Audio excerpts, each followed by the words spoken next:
Good afternoon, everyone. Thank you very much for joining us. This is Startup Talent Q&A.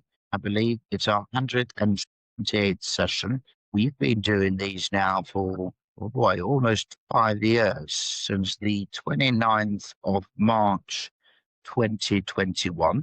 And the idea is quite simple. You see, unfortunately, over 9% of startups fail. And the top three reasons for that are: one, market fit; two, running out of money; and three, not having the right people. I guess that couldn't be anything as important as making sure you've got the right people, because with that, it means then you can probably find ways to get the product right, get the market fit right, and find the money. And that's why we're here today. It was meant to be with three brilliant panelists who've been there and done it in terms of finding people. But unfortunately, I think I might have messed up the call today. So instead of setting it as a meeting, I thought I'd set it as as a town hall, which totally messes up everything, basically. So with that in mind, we are going to go through some introductions. Then we will open it for some do's and don'ts when it comes to early stage talent. And then we'll take some of the questions that were sent in. My name's Anton Call.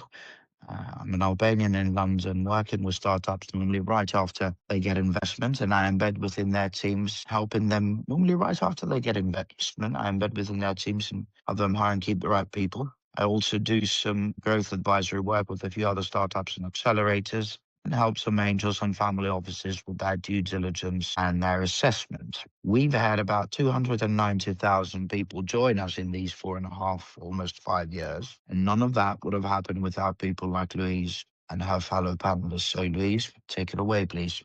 Hi, everybody. My name is Lou Matthews, and I own The Culture Craft. We're a people and culture agency who partner with startups who are scaling up to about Series C. And we apply product principles, work in fixed fee, fixed scope sprints to engineer your people and culture effectively as your operating system, how people get work done. We've supported a lot like you, Anton, after generally some investment or where exit is on the horizon, to help people really maximize not just what they get from their people, but actually how their people get work. So we say when culture works, everybody wins. Investors, founders get to talk about revenue goals and money, which is also often a point of contention. And your people get great opportunities to progress, to build the right skills and develop into future roles. Thank you very much, Lou. I'm sure you've seen quite a few things out there in terms of what founders do wrong and what they do right. What are some of those do's and don'ts that are important to you, Louise? I think in terms of do's, I would say making the entire role or deal, I would call it, maybe more than a role, explicit. Going just beyond what the role is, the expectations of it, the skills and experience required within it, detailing and writing down the level of autonomy that comes with that role, the expectation that people can work independently, for example, decision-making rights that person holds, but also where decisions get made elsewhere in the organization, what the success measures are. We use the definition of done in a people and culture context. So, not just the deliverable itself or the output, but actually what will it be doing for you, for the team? How will it feel? Can it be used immediately at the end of a given period? So being very clear on what that looks like operationally. Most importantly, what won't be supported. A lot of thought and effort can go into onboarding, and rightly so. It's an incredibly important part of the employee life cycle and the experience that your new starters have. And it does weigh into attrition levels. Sometimes that comes with the shadow of maybe over-engineering onboarding and potentially leaving new starters with an expectation that their time in a startup will be very structured and supported, but actually, being clear from the outset that generally a startup is not a training environment. There will be a lot of learnings. We all know that, but it's not the structured training that somebody may be used to. It's a delivery environment first, and training will be provided as and when that gets people into the right mindset and with the right expectations. And particularly for founders or founder-led organizations, where it's potentially going to be you who's actually drawn into that onboarding experience and supporting them. In terms of I don't, look, I'll probably just say a little bit of the same, but the opposite, again, is that overly structuring onboarding. But beyond that, if it doesn't exist elsewhere, if structure and, very explicit SOPs and ways of working aren't written down, which they tend not to be, they tend to be being built as and when, you're creating a dependency for people. And unfortunately, as a leader, where that happens, the accountability for that sits with you. And I have experienced it myself where, with the best of intents and because I care and I want people to succeed, I've made that mistake. I've created a dependency that I've really struggled to be able to move away from. But worse than that, I've left people really quite surprised when I pulled away. And that's never a nice feeling and always something to be avoided when it comes to employing people. So yeah, I think, look, in summary, being honest with people about the realities of it from the outset and writing that down and getting as detailed as you possibly can so that everybody knows what that looks like, feels like, and there's no subjectivity with it.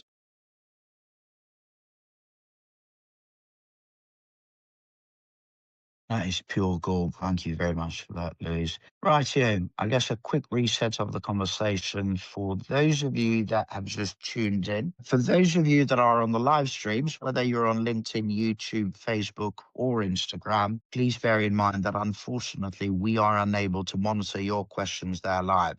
So if you do want to ask us anything, you'll have to join us here on Microsoft Teams and just put it in the Q&A there. We are here for Startup Talent Q&A. It's our 178th session. We're taking any questions you may have on your talent journey, whether you want to know how and where to find and hire and keep and empower the right people, maybe how to interview them, how to test them, where to look for certain people, how much to pay them, and all that jazz. We're going to be here now for the next 43 minutes. My advice is not to leave it for last second to ask questions, because we will run out of time. Now, if your questions today are not on talent, please save them on the other conversations that we have, or for the other conversations, rather. Mondays, as you can see today, it's talent. Tuesdays is product and tech. Wednesdays is growth. Thursdays, fundraising. Second Friday of each month is UK startup law. And third Friday of each month is UK Startup Finances. That all from 12 to 1 p.m. UK time. That all available on our site, startuptoscaleup.club. So again, the website, it's startuptoscaleup.club. Once you go there, find the session you'd like to join, click join. It's a quick registration on Luma. And there you will be able to then get the link. And you can do the same for today. For those of you on the live streams, again, if you want to actually ask the question live, simply go to our website, startuptoscaleup.club, click on today's session, scroll down a little bit, click on today's session, which is Startup Talent Q&A 178. Once you click join, it's a couple of seconds registration on Luma, and through that, you'll be able to join us here.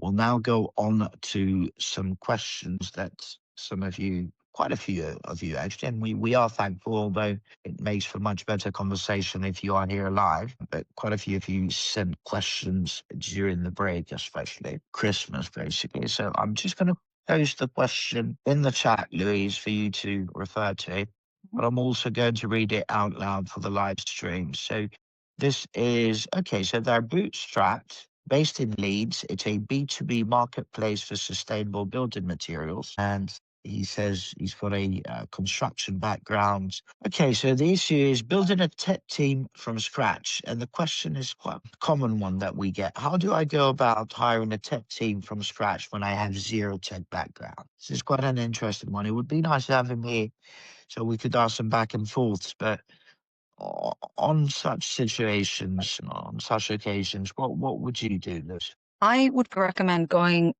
contractor first to help you even identify what it is that you need and be clear and sure on what you need. This is one of those chicken and egg situations. It's not. It's often the case in a tech startup. You're going to want to build a tech team pretty quickly. I would make actually hiring and developing your longer term team and even senior person a priority for that person and part of the scope of the role that they'll do for you, or the engagement. And you can make the engagement even just about that, right? Just to help you understand what it is you need and where you need it. Hiring where you don't have that experience yourself comes with too many risks for that to be an employment relationship and a permanent one up front. What I can talk to in terms of how to manage that beyond the contractor. So if you have a contractor in, they can be doing some of the building for you, but also helping you to actually get your permanent hire in place. One of the biggest risks that I've seen that can come with your first tech hire, and certainly at a senior level, is visibility around things. So when you don't have the subject matter expertise, you've hired in somebody who you're paying probably a lot of money to hold that expertise. What you want to be sure is that they don't also hold your IP in a way that you can't access it, or it doesn't have transparency and visibility around. That creates not just a dependency, but a huge risk in terms of business continuity.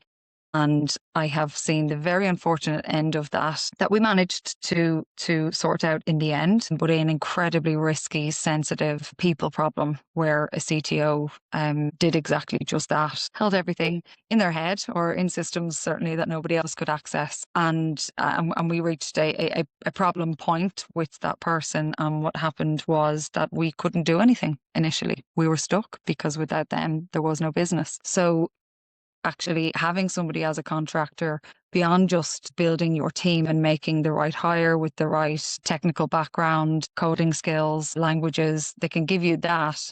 Also act as an advisor as well as to, when you don't know what you don't know, what expectations should you be setting? And that's incredibly difficult. Just considering some of the things around first 90 days, what is that definition of done? What do you need to be in place, right? And then you have an advisor, hopefully a trusted advisor at that point via a contractor who you can kind of soundboard things off. Something that you can do is ask around work samples as well. If it's that you will be maybe interviewing yourself, if you don't have scope or you're not interested in the contractor route, you could still engage with contractors on a day rate basis to, help with the interviewing process, even if that's just the case. So there's so many different ways that you can, I suppose, get the reassurance that you need around decision making when you're not the subject matter expert. Avoid building a team too early, getting that senior hire in first and doing that with the assurances that you need, and protecting yourself with that transparency through the process, whether that's decision making rights, where information sits, what done means, what it looks like, what it's doing, but somewhere that you can actually see progress. And in terms of dependency, the benchmark is always, if that person fell off the face of the earth, is there somebody else that could step in and keep things going as is? If you can't answer that question, which when you're not an SME is often the case, you need to find a way to be able to do that and make sure that you have explicit assurance that exists. Tom, I definitely agree with you on that. Some of the best roadmaps I've come across and also have worked well for me too is start with getting an advisor. So go look on LinkedIn, look on various other platforms, see startups that are either way ahead of you or that have actually exited that are similar to what you're trying to do. And then look for tech people that worked or still work in that startup. Reach out to them and ask them to just say, this is what I'm building. I'd love to pick your brain initially. And if you see that there's a match and there's chemistry between you two, ask them to join you as advisors. Once they do that, then you can leverage them to find the right people. That's one way. Another way, or a way that you can actually go simultaneously here, is to also go to a reputable recruiter. Now, agencies can be a bit tough because you've got quite high fees, but the idea with agencies, at least, is that it's a no-win, no-fee situation. Whilst if you get somebody like, let's say, myself, you still have to pay whatever daily rate, but you obviously get somebody that is embedded in your team. But the advisor way has done wonders for me and a lot of other startups. Once you've built that, like Louise said, then you can leverage them to build that team. Start with one, start on a contract, and then another one, and so on until you have what you need. Again, if you're on the live streams, whether you're on LinkedIn, YouTube, Facebook, or Instagram, please bear in mind that unfortunately we're unable to monitor your questions there live. So if you do want to ask us anything, you'll have to join us here on Microsoft Teams quickest way to do that is to go to our website, startuptoscaleup.club. Again, startuptoscaleup.club. Scroll down a little bit, you'll see today's session, which is Startup Talent Q&A 178. You click join, it's a quick registration.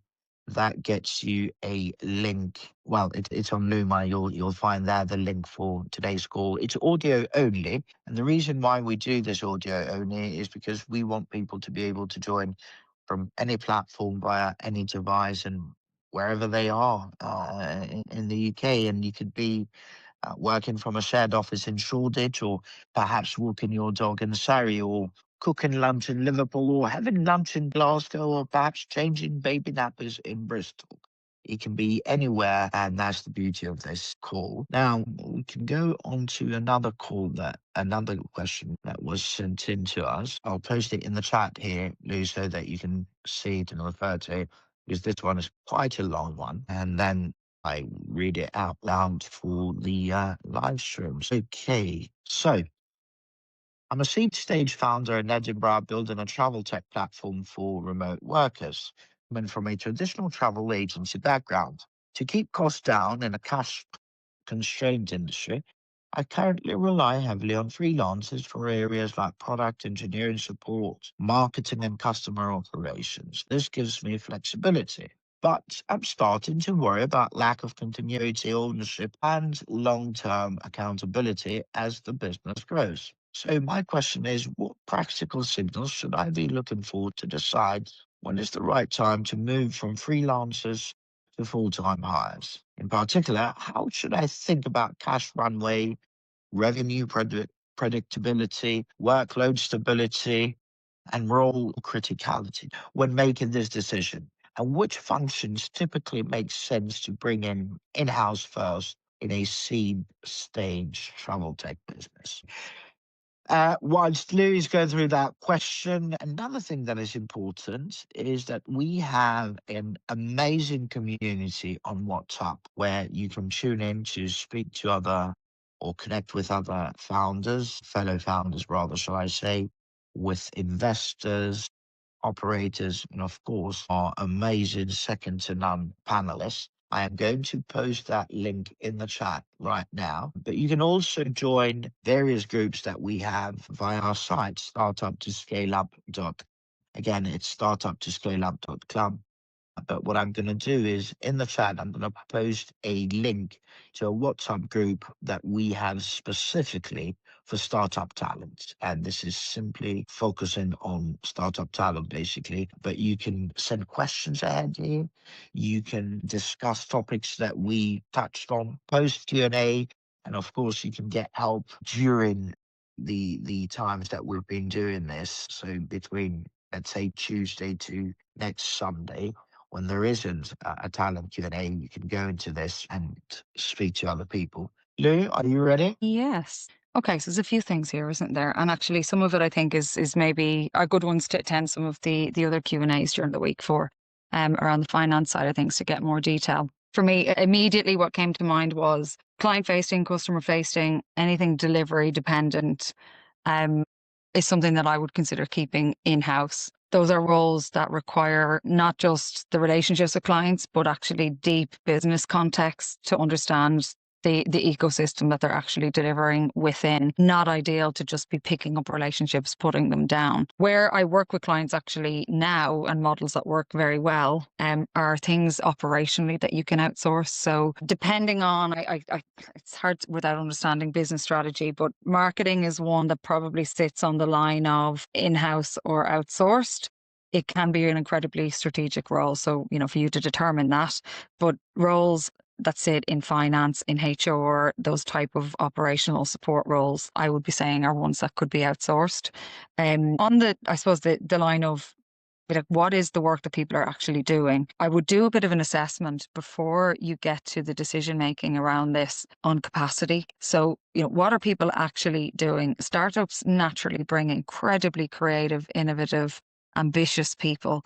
And that also means that potentially work that they're doing goes right outside of the scope of what's actually needed. And an assessment and you being certain that there are no real nice to haves happening in terms of work, they're nice to have in that they keep people motivated. But when it comes to thinking of cash runway and revenue and the impact on those things, are there things that people can stop doing that aren't critical to any delivery or any of your growth ambitions? So some of that's going to be really intangible. It's going to require time with your team, but a really good understanding and confidence in how your team are actually spending their time will inform a lot of the decisions around this. In terms of your revenue and cash runway, this work hand in hand when it comes to hiring.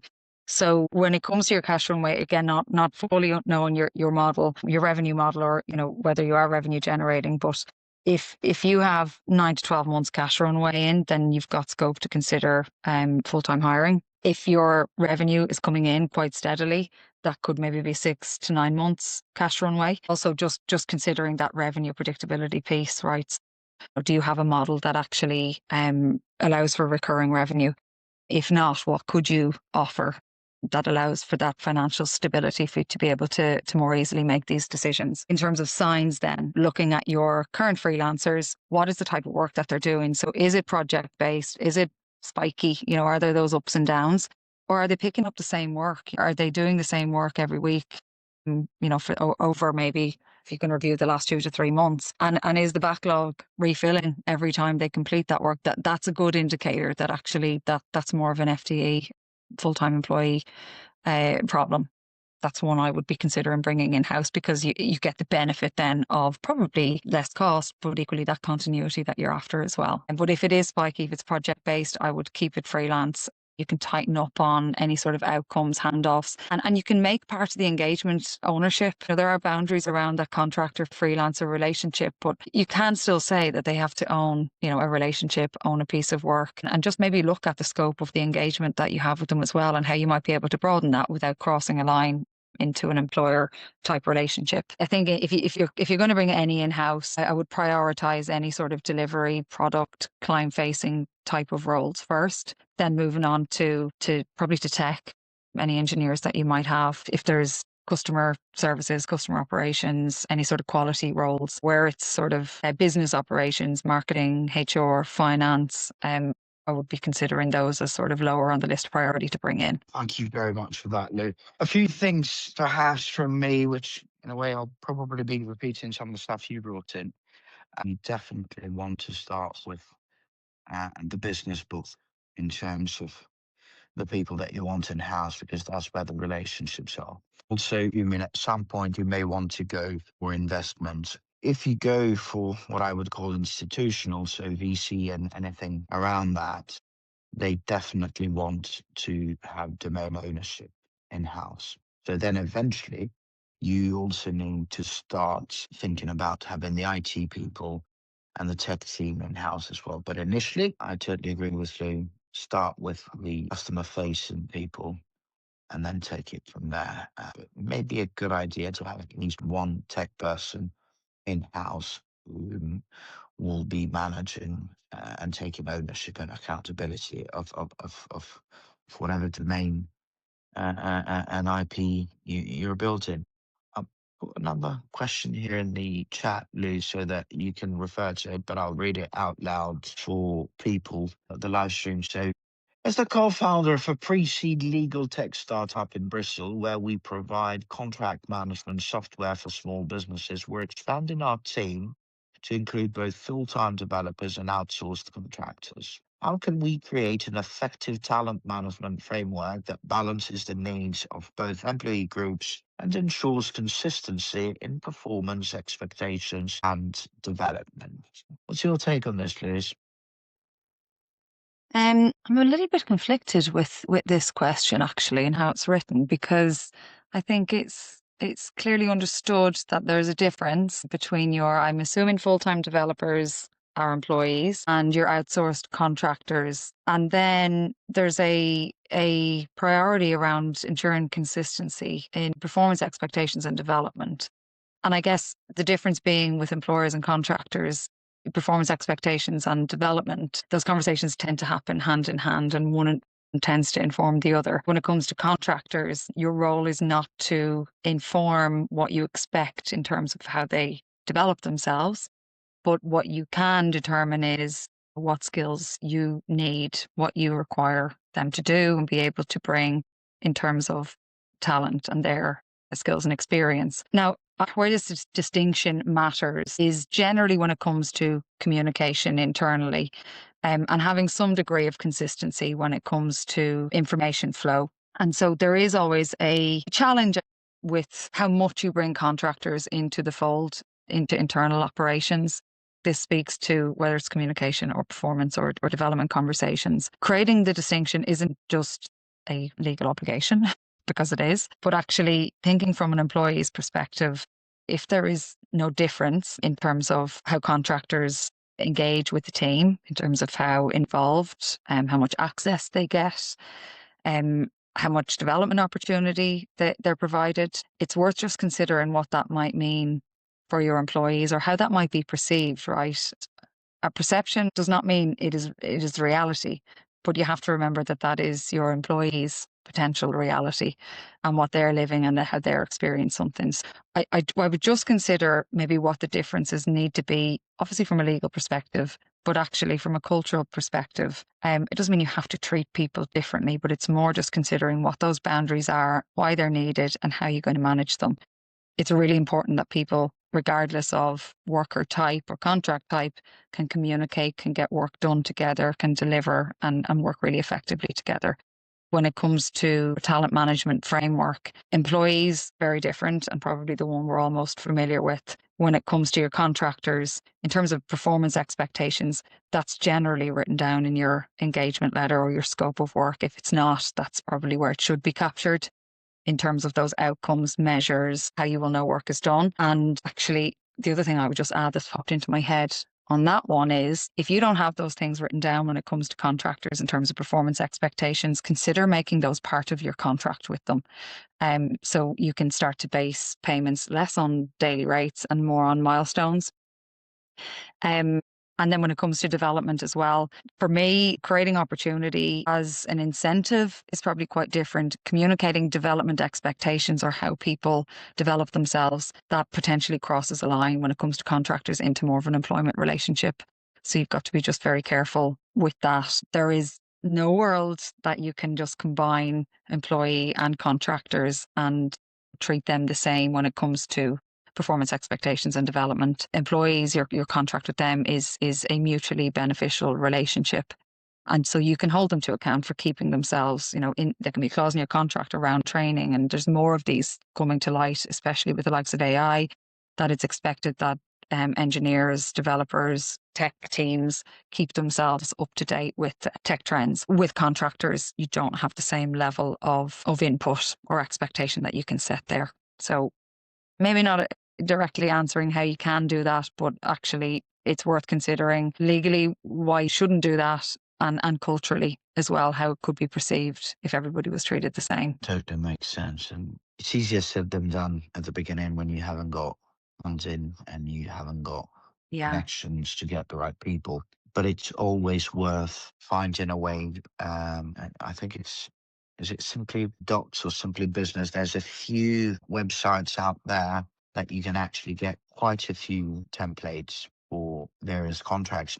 Obviously, it's never 100% because it's not that easy to take a template and then make it work for yourself. So that is in the absence of not being able to afford a lawyer for contracts in any way or being able to afford a HR person. But there is a lot of opportunity out there to take advantage of people that work as fractionals. You could find somebody that comes in literally just for one day, you send them before the stuff that you need. And most fractionals that are used to being fractional, I'm not talking about the ones that work as fractionals because they're looking for another job, but the ones that are used to working as fractionals, they'll have various ammunition in their portfolio that they can then deploy depending on your needs. So it's always worth going to somebody like that, whether you need them for a day or maybe once a week or whatever the need may be. It's definitely worth doing that.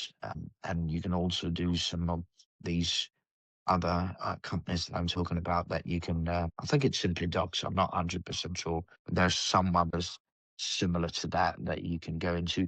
And then there's also various associations that are member paid, various small business associations and so on. If they haven't got stuff like this, then they're not worth our salt. But there's a few that do, that is worth looking into. So try not to take everything up on yourself and then try to make it work when you don't need to. One more question, and then we'll wrap it up. Fintech. Okay, so this is in London. It looks like it's from our friends at Go London, the London Mayor's scheme, which is run by London and Partners. Fintech for micro investing in developing countries. We're in London, seed stage. Used to be a wealth manager. Problem I'm having is balancing a flat hierarchy with scaling. All of that, okay? We've maintained a flat hierarchy to foster innovation, but now we're scaling. Currently 14 of us, and people need more structure. How do I introduce management layers without alienating early employees? That's a very good question. What would you do here, Lou? Yeah, this is a really common one. There's a few things. So I'm going to go practical, and then there's the human nature of change, and what that can mean for early stage employees and startups. When it comes to structure and at that first point of introducing it, we often make assumptions that has to mean hierarchy, that has to mean direct reports. One of the things that you can do is to just start with roles and ownership, right? So forgetting job titles. In fact, I would be very careful of not overly inflating job titles, but thinking of that ownership, you can introduce what are called directly responsible individuals, right? So thinking of the work streams that you have, whether that's an engineering product, growth operations, but just publishing and writing down who owns what decisions. So that will give you structure without any perceived hierarchy from people's perspective. Now, what I would do on top of that is level up on transparency, in particular with communication. So introducing, if you were to go this route of responsible individuals, but also layering in, we're thinking about what the structure needs to be. So you're kind of telling people as well, we're not saying that this is what it's always going to look like, but we understand there's an immediate need to provide some structure so that work can get done more effectively, without friction, without frustration, while we work out the longer term plan for what the structure in the company needs to be. So it sort of leaves people with an understanding that this is dynamic. We are not saying there's never going to be reporting lines or hierarchy, for want of a better phrase. And it gives you the space that you might need to be able to do that right. The other thing with transparency as well is where you're starting to introduce some structure, people can fear that sort of mystery decisions, or if they don't know where a decision has come from. And right now it's very easy for everybody to know exactly where it's come from. So in terms of transparency, a really practical thing you could do is, if you don't do it already, just weekly huddles, weekly demos, metrics reviews, something really short and simple. It doesn't need to be over-engineered, but it makes work visible to people, even if that sits outside of what they do or their team. It lets them understand the context in which they're working within, and it creates accountability as well. Any visibility and transparency that will show people that managers are accountable, or responsible individuals are accountable for the work that gets done and the decisions that are taken. Also thinking about who it is that you might put into a management role is really, really important. So you're going to have people who are more senior, maybe even at an individual contributor level at the moment. That doesn't necessarily mean they are the right people to lead others or to manage others. There is, I've mentioned it on here before, but there's some great training, manager training that you can do. There's a company called Unleashed, and it's really, really, really cost effective. And it's something that I think is just soon people will be able to do, but it helps with new managers around expectations of one-to-ones, having difficult conversations, managing performance.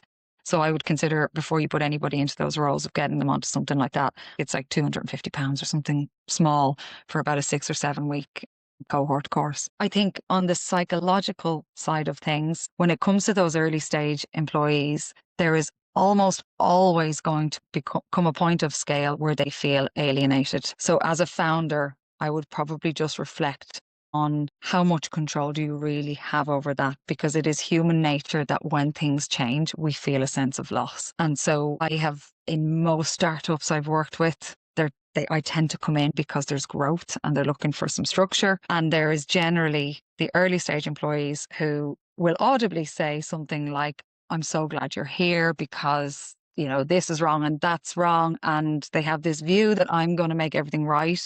And we'll get back to how things used to be. And what you're seeing is grief. That is the early stage employees who probably have the most bonded relationships in the organization, who feel personally and emotionally invested and tied to the business. And that's all a really great thing. But where it goes wrong is when that's not named. And, we as business owners, I can speak to myself, sometimes forget that maybe people aren't as excited about a change or growth as we might see it because we're way further into it. We've got the ideas in our heads and we see the roadmap ahead. And for individuals, it can land as a loss. So I think, introducing the management layers at this size you're at now, I think is the right thing to do. People should want you to do that as well so that you're freed up to focus on growth. But I think in terms of it being the solution to not alienating those early employees, I don't think you're going to find it is. But I think what you can do is focus on communication, right? Actually saying, so some of this might feel like we're losing some of that small team magic, and that's normal. Being clear that you're not removing any influence, but it's just, stopping the chaos that's costing you in terms of your speed or agility, and being clear with people too who are experiencing that or maybe experiencing that around, what has to change, why it has to change, but what you'll protect as well, right? What are the things that have worked, that have got us here, that we're going to protect and make sure that we leverage for our next phase of growth?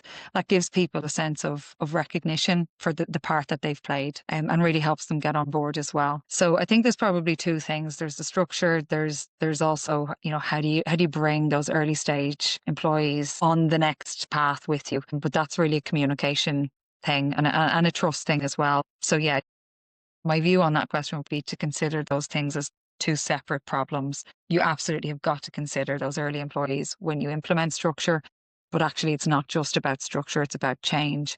And there's going to be lots more of that if you're anticipating growth and scale.